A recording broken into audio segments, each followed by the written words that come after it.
Hello and welcome everyone to an unusual type of video for my channel, tier lists. And what better way to start on this than my favorite franchise of all time, Resident Evil. Something that I'm sure some of you are getting sick of. Well, too bad. It was either the games or the characters, and if it weren't the fact that I'm binging Breaking Bad again, I would gladly spend the couple of hours necessary to put the characters out. I started watching this show this year. Why the hell have I already seen it 3 times? Alright, got a pretty standard tier list setup. Got from S to F with didn't play and avoided / will avoid at the very bottom because, believe it or not, no, I have not played every single one of these games. I guess we can start at the very bottom with the ones I avoided, since it seems like it'd be easier to make my way up towards better ones than to start at the very top and make my way down. So, to give a brief idea of how bad avoided needs to be, I pre-ordered the steelbook of Operation Raccoon City. I think I still own the Mercenaries 3D. I spent my hard-earned time and money to sit down and watch the final chapter and Welcome to Raccoon City in the theaters. So if I avoid some piece of media that's Resident Evil related, you better damn well be sure it is actually fucking terrible. In terms of the games, as for the ones I'm outright avoiding playing, I'd say it would have to be Umbrella Corps and RE-verse, just because you have to be a fucking idiot to think Resident Evil works good as an arena shooter. I don't know who looked at the Survivors optional modes for 5 and 6 and decided, yes, we need an entire game built around that, but I hope they lost their jobs, whoever they were. As for didn't play, I think there's only 3 that I haven't played. It's the 2 first-person games, Survivor and Dead Aim. I didn't play those. Gaiden never... I know what Gaiden is, I just, like the usual, I didn't get to play it. And Revelations, okay, no, I'd say it counts as didn't play, because I only played the demo for Revelations, and I don't know, like, it didn't seem like a terrible game, it was just one that I never set out to play myself.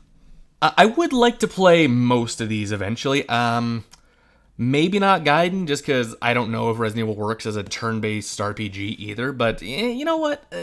I think I'd give it a try. So I would like to play these eventually, it's just that I don't really have time at the moment. Right, so starting off in F, the very bottom of the franchise. Out of the ones I played, yeah, Operation Raccoon City has to easily be the worst. Basically the same issue with Umbrella Corps and Reverse, except I was stupid enough to actually try Operation Raccoon City. And it's not a bad concept, like playing as Umbrella as this tactical team of USS agents going in an outbreak and cleaning it up. It's a decent concept on paper, but the execution was terrible. I think this game could work if it was more of a tactical shooter, like the classic Rainbow Six games, or that new SWAT game that came out, Ready or Not. I think this concept with that style of gameplay could actually make for a really fun Resident Evil experience, but Operation Raccoon City is basically the worst aspects of the action side of Resident Evil 6 and 5, but with none of the redeeming fun factor of it. Right, next up I'd have to say Mercenaries 3D. If for no other reason, just because it was not worth the price point of $30 when I played it. Okay, so I think this could work, just like Operation Raccoon City. It's just that there was really a major lack of context. In order for something like the Mercenaries to stand out on its own, in my opinion, you would need a metric assload of unlockables and playable characters. Like, I'm thinking like Dragon Ball Z Budokai Tenkaichi 3 level of playable characters. Like, any character from the franchise, you'd unlock them eventually and be able to play as them. Any arena or area from the franchise, you'd be able to unlock and use as like a map. Any gun used, like that level of unlockable and replayability. Because as it stands, without a story or real reward system to go towards, you unlock, I think, a total of 8 characters and a handful of maps from 4 and 5? I think that's it. Yeah, I think it's just 4 and 5. And then that's it. You're done. So, yeah, as it stands, again, not a bad concept, but in execution, it was terrible and really a ripoff. Like, I could argue this game was more of a cash grab than the Death in the Family Batman movie DC released recently. Right, so, is that the last for F? Let's see, yeah, I wouldn't say... Yeah, I'd say anything else is not nearly as bad as those two, so I think we can move up to D. And Off the top of my head, there's two I'm looking at right away. I think, if I'm being honest with myself, Resistance is worse. At least in my opinion, just because I didn't have nearly as much fun as Resistance. Okay, so unlike something like Operation Raccoon City or Mercenaries, where I think it could have been executed right, I think Resistance is just another idea that does not work well with Resident Evil. It's not quite as bad as action arena shooter like those two at the bottom, but asymmetric horror, I won't say it 100% couldn't work, but especially in the execution, it did not work. I think I played this game for about 2 weeks trying to like it, like trying to play it, and I could just never get into it. And it's not that I dislike asymmetric horror games. Like, I loved Friday the 13th, and I plan on playing that Dragon Ball Z one when it comes out. But yeah, Resistance, I don't know, I think it's just like the lackluster characters and the not really interesting reward system. Like, if they'd used, say, the cast from Outbreak, I think I may have stuck with it a little longer just because I like those characters. But as it stands, it just feels like another cash-in thing that they wanted to make money off of rather than something they actually tried to do. Once again, I'm looking through a couple of options, and while there is one I think I objectively like less, if I'm being honest with myself, I think Umbrella Chronicles is worse than the one I'm thinking of next. Now, for those who didn't play, Umbrella Chronicles is basically just a retelling of Resident Evil 0, 1, 3, as well as its own new story following Wesker during the fall of Umbrella. I just realized I haven't been describing any of these so far. Whatever. Most of them aren't really worth describing anyway. First issue with Resident Evil Umbrella Chronicles, it's a rail shooter, which, on its own, not a terrible concept, but it's just not for me. It's sort of like cover-based shooting. It's not a gameplay style I find fun, but it is one I can, force myself through. My main issue is that it tells basically every story in that game worse than the original. Its sequel, Darkside Chronicles, I think actually has some merit over the original version. It tells the same story in a more compact way, where with Umbrella Chronicles, I'd say arguably the version of Resident Evil 3 in that is worse than the remake we got. And as you'll soon find out, I do not like the remake.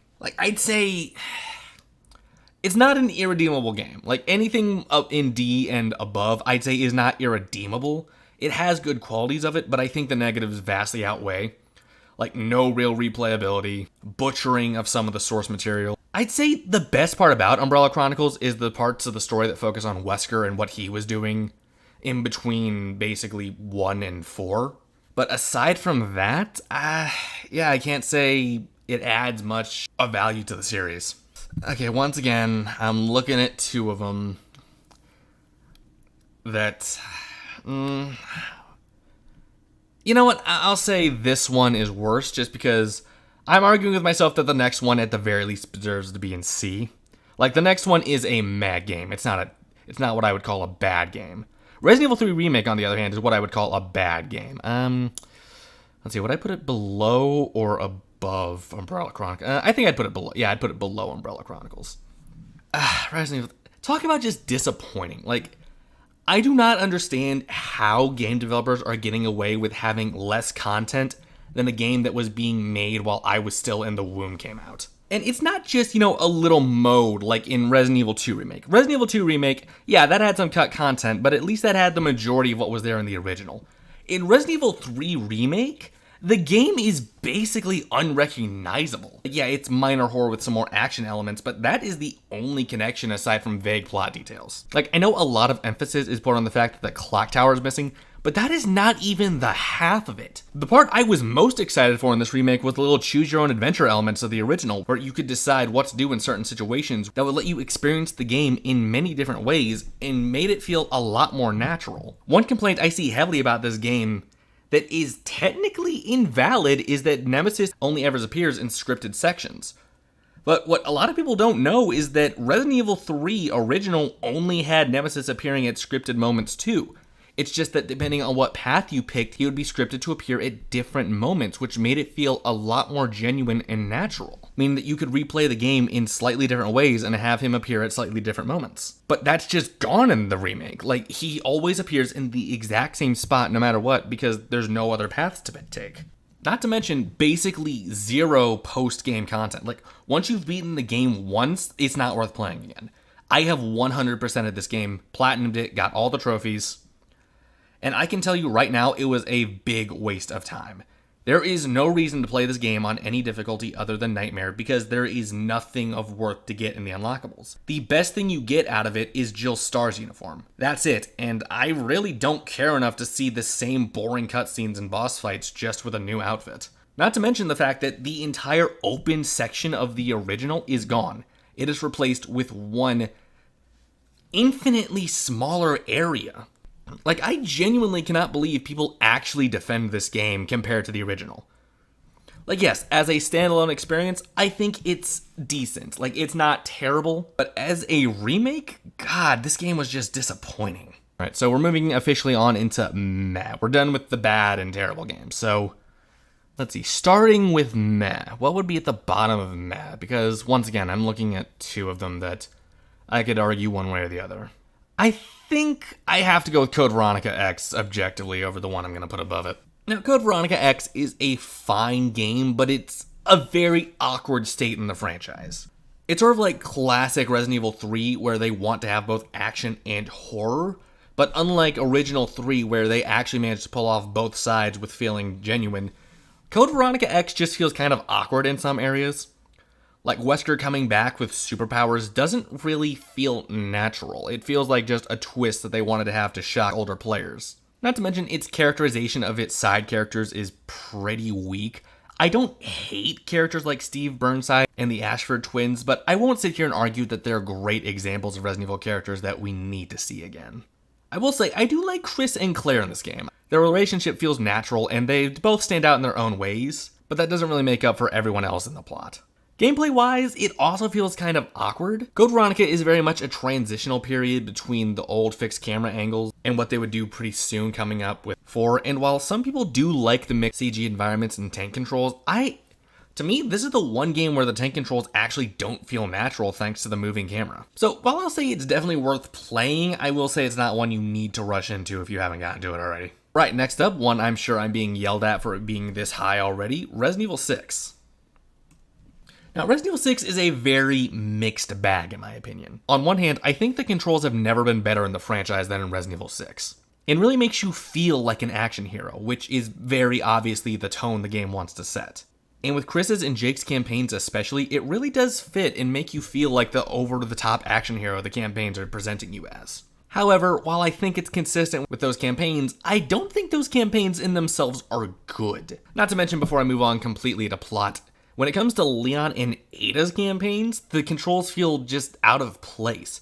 Leon's campaign is very clearly trying to invoke the old horror feel of the franchise, and sliding past zombies only to roll around and shoot them 20 times in the back before they can react feels very off for a quote-unquote horror game. And despite him being my favorite Resident Evil character, I personally don't like going back to playing Leon's campaign because it feels so off compared to the rest of it. As for the story itself, the series has never been worse. It's very convoluted and nonsensical, and not in the campy over-the-top way of the rest of the series, but more of a just, they didn't try Michael Bay sort of fashion. Not to mention, the characterization of the new and established characters is a very mixed bag. Leon starts off the game acting like he's never encountered a zombie before, trying to reason with the president. And Chris just straight up starts the game with a whole new backstory that has nothing to do with Resident Evil 5 or the previous games, other than the fact that he has PTSD from the BOWs. Not to mention, Helena is just underwhelming. Especially from a series known for having a plentitude of strong female characters, Helena just feels generic. Though I will say I enjoyed Jake and Sherry's campaign the most, as their interactions and development feels the most natural, as we know these characters the least. And as such, they're allowed to do more with those characters without having to worry about the status quo, as the developers likely knew they'd never show up again after the fact anyway. And don't even get me started on Piers. That fake out with his death was outright insulting. Next up, Darkside Chronicles. Yeah, you know what? No, I think I'll put that under 6, just a little. Oh, wait, no, wait. I forgot, I'm doing it from that way. Okay, yeah, so under 6. Gameplay-wise, it is basically exactly the same as Umbrella Chronicles. Really, the only difference is the new story and the ones being retold in this game feel far more genuine and have more time to flesh out the characters. Not to mention, it's a far more faithful recreation to the original games than Umbrella Chronicles, and even the 2 remake. My biggest complaint is that Krauser's story in this game is far less interesting than Wesker's in the previous one, but considering Krauser's a side character anyway, I wouldn't say that's a huge deal. For the next one, I'm considering whether or not I keep it in meh or move it up to good. I'm looking at a couple I could honestly do that to, but... yeah, now looking at it, I'd objectively rather play anything else remaining in the list than the ones I've listed above, so we'll move up to good now. Right, so I think at the bottom of good, I'm gonna have to go with Revelations 2. Now, this was a pretty hard choice between this and the one I'm going to put above it, but Revelations 2, to me, just feels a bit less fun in my opinion. Now, I actually really like the story and characterizations of Revelations 2. Moira, Claire, Barry, and Natalia all feel really organic and natural in their roles. Not to mention how great it is to see Barry again, a fan-favorite character we had to wait almost 20 years to see again, since his last appearance at the end of Resident Evil 3, which canonically didn't happen in the remake. Fuck you, Capcom. Yes, I'm still mad about that. However, there is a pretty big weakness in the gameplay department with the partner system. Unlike previous games with multiple playable characters, in Revelations 2, one of the playable characters is completely incapable in modern combat. In Moira's case, being restricted to only a crowbar, and in Natalia's case, being completely incapable of combat altogether, only being able to point out the weaknesses of enemies. And while this works fine in a single player experience, in multiplayer with a partner, it's actually very infuriating for one player to be relegated to this support role. And yes, I know Revelations is supposed to be a more return to horror aspect of the series, but if that's the case, why include the co-op function at all? Horror always works better when you feel isolated. But my complaints aside, I had a lot of fun with this game and even replayed it a couple of times. So I can't say it was that big of an issue for me. And right above that one, by just the slightest degree, Resident Evil 8, the latest in the franchise. Now, all memes about vampire Dami Mommy milkers aside, I didn't expect this game to reach the expectations it was setting up with its marketing. With the marketing making it seem like it was going to be a blend of Resident Evil 4 and Resident Evil 7, and that is exactly what we got. With the location, formula, and even tone feeling a lot reminiscent of what many people consider to be the best game in the franchise. However, it doesn't set up to the standards set by Resident Evil 4, and is one of the few games in this franchise I haven't replayed. Firstly, the first-person gameplay style of 7 just doesn't feel the tone that goes along with 4. Not to mention the far tighter survival aspect of it just feeling off in the story. However, I did quite enjoy the story, especially the protagonist Ethan, who I liked a lot more here than in 7. Not to mention the Lords are all very interesting and charismatic characters, with Heisenberg and Lady Dimitrescu especially just being a blast to sit around and listen to them monologue at you. However, the characterization of the main villain and Chris especially does drag that down just a little for me. That and the lack of real post-game content so far just makes this a more disappointing overall experience than a lot of games before it. Though I will say, with a new upcoming DLC next month, my opinion may change, but as of now, I'd say this is about as far as I can put it. Right, next up on good. This may be another controversial pick, but... No, I can't justify saying it. Resident Evil 0 is easily worse than the original Resident Evil. Now, that's not to say this is a bad game. In fact, I feel this is a generally underrated game in the franchise, being the first to introduce a 2 main character system and pulling it off very well in the survival horror era of the franchise. And in my opinion, is easily the best version of Rebecca we've seen in this series, basically ignoring her damsel in distress, incapable Resident Evil 1 persona in exchange for a far less experienced than her co-workers, but still incredibly capable little badass, just as deserving as respect as her other STARS members. On top of one of the many wasted side characters in the franchise with Billy Cohen, a character with a genuinely interesting and sympathetic backstory as an ex-soldier. I will say that the setting, especially early and later into the game, is rather underwhelming, especially the train at the start of the game, but the middle section in the mansion is a classic Resident Evil experience I would recommend to anyone interested in those older games. As well as the main villain, Marcus, and his connection to Wesker and Birkin, exploring more of the cutthroat aspects of Umbrella higher-ups. Right, and as I'm sure you guys should know by now by when I said This game is better than 0, classic Resident Evil. Now, this game is not bad by any stretch of the imagination. For a classic horror experience, it's pretty hard to find games better than this other than Silent Hill 2. However, it is very bogged down by the fact that there is a game on this list that does everything this game does, but better. Really, I'd say the limitations of this game only comes down to the era it was released in. But these flaws cannot be ignored, and while I love the charm of the over-the-top campy B-movie horror story, it just doesn't make up for this. A must-play for fans of the series, and it does get points for being the original, but it is by far not the definitive experience, even of that game. Right? Let's see. Yeah, I'd say that about does it for good in my list, so now we're moving up to great. Oof, now I'm having to really make a hard choice here. What would be at the bottom of great, in my opinion? Because it's between two. There's another one on this list that I don't give a fuck what objectively is better. I think it's better.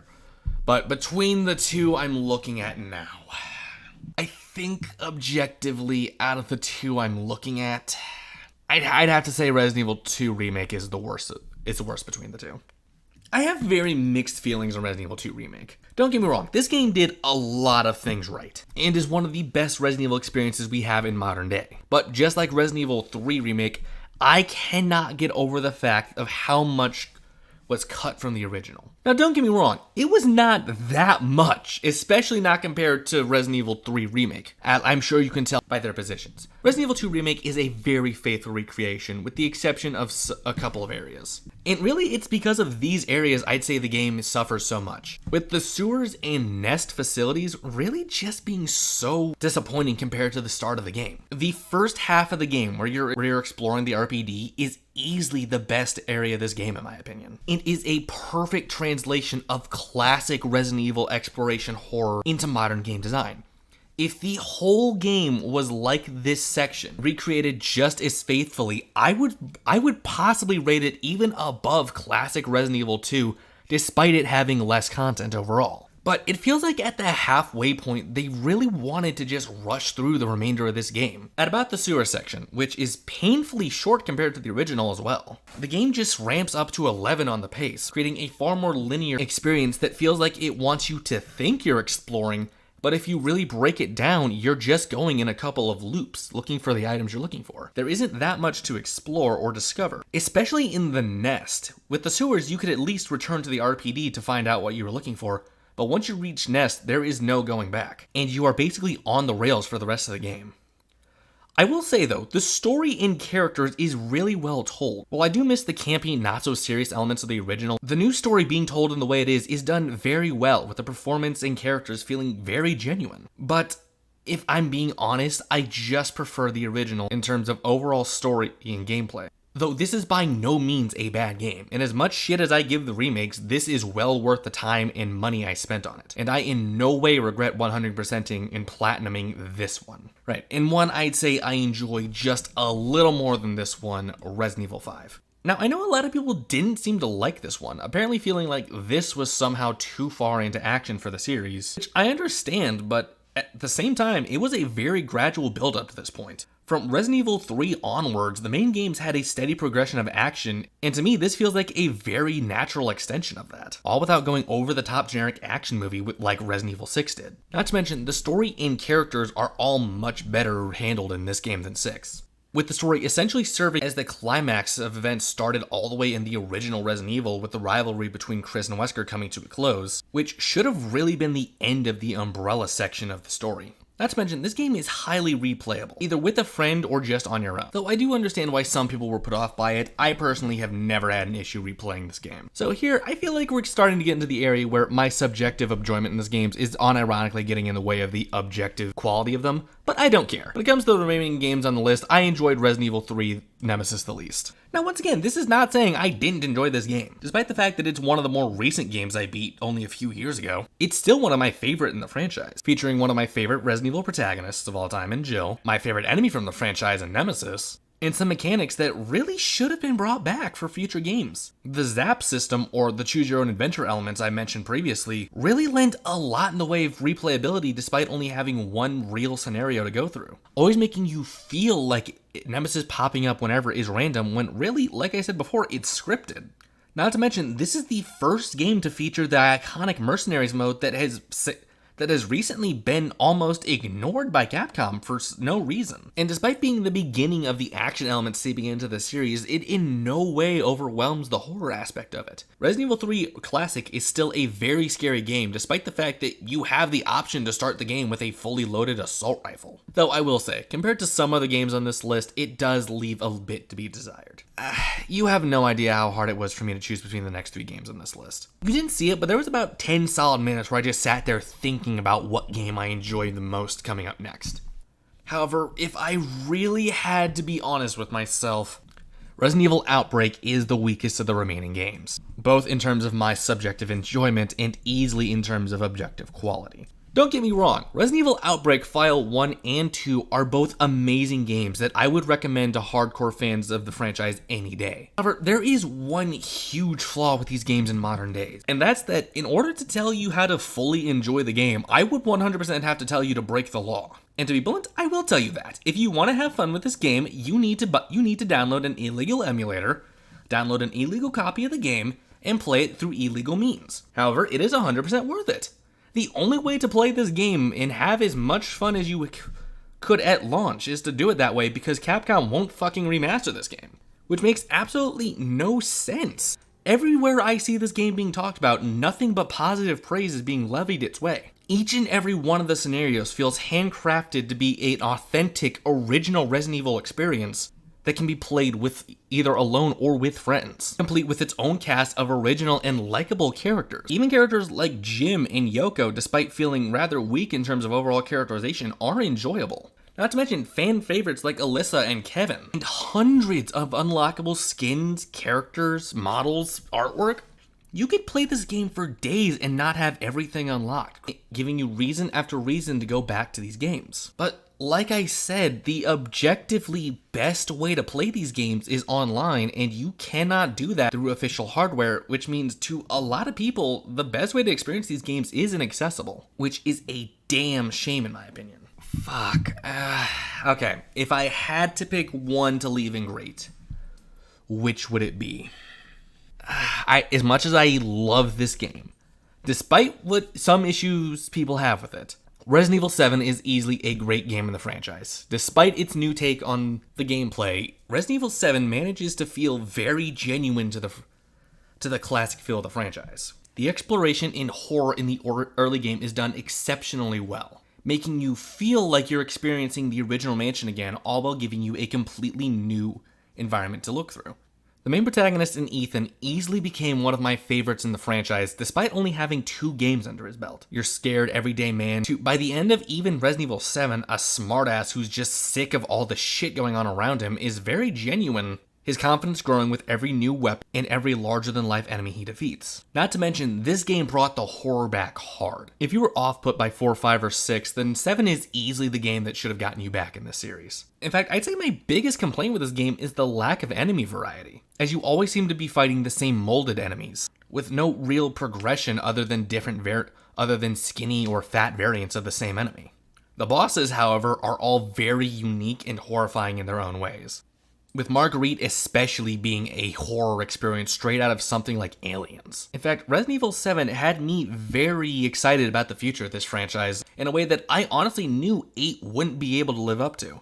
And while this is true, it didn't, I can't hold that against 7, as even its more linear and action-oriented sections feel earned. While I had a bit of issue in the last few games of this order, the last 3 are by no means hard for me to decide. That being said, though, all 3 of them are amazing games that I would recommend to any fan of the franchise, with the bottom of this barrel being Resident Evil 2. Yeah, I know, very lukewarm opinion.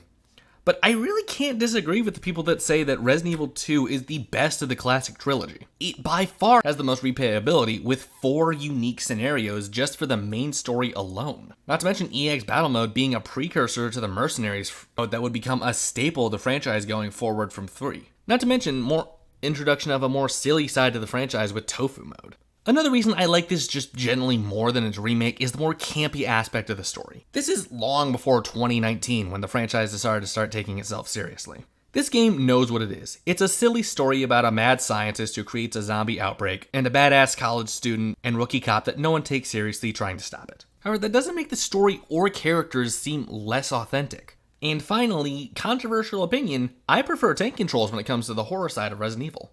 Yes, I know some of you don't like tank controls.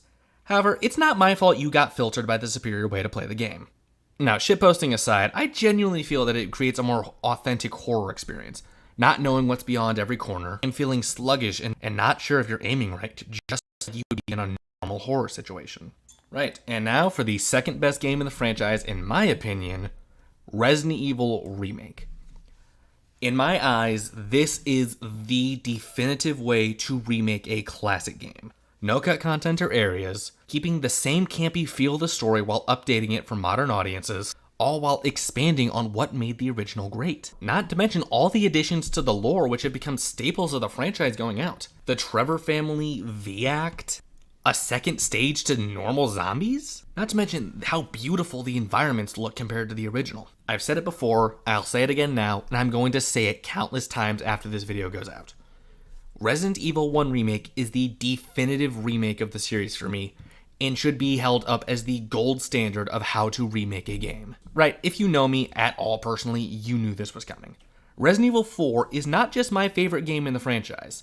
Resident Evil 4 is my favorite video game of all time. This video game essentially molded my standards of enjoyment going forward in my life, being the absolute campiest of the series, with a tone that wasn't afraid to not take itself too seriously. Not to mention, in my opinion, is easily the easiest to go back and replay, even if you've 100%ed a save file. I have owned more copies of this game than I have owned consoles. This isn't merely nostalgia on my part either. I can go back and replay this game anytime. In fact, I regularly do, replaying it at least once a year. Most recently having played it on my Oculus Quest 2. Hey Facebook, I'm big enough to sponsor now, right? Come on, I'll say whatever you want. And while I didn't have as much fun with it as I did the classic version, it was by no means a downgrade. And in my opinion, being the only Resident Evil game to fully commit to action over horror and do it right, keeping elements of the horror franchise without overshadowing the action, or vice versa. I can find no flaws in this game. It is my perfect video game, and I do not think any game going forward in my lifetime will ever live up to the expectations.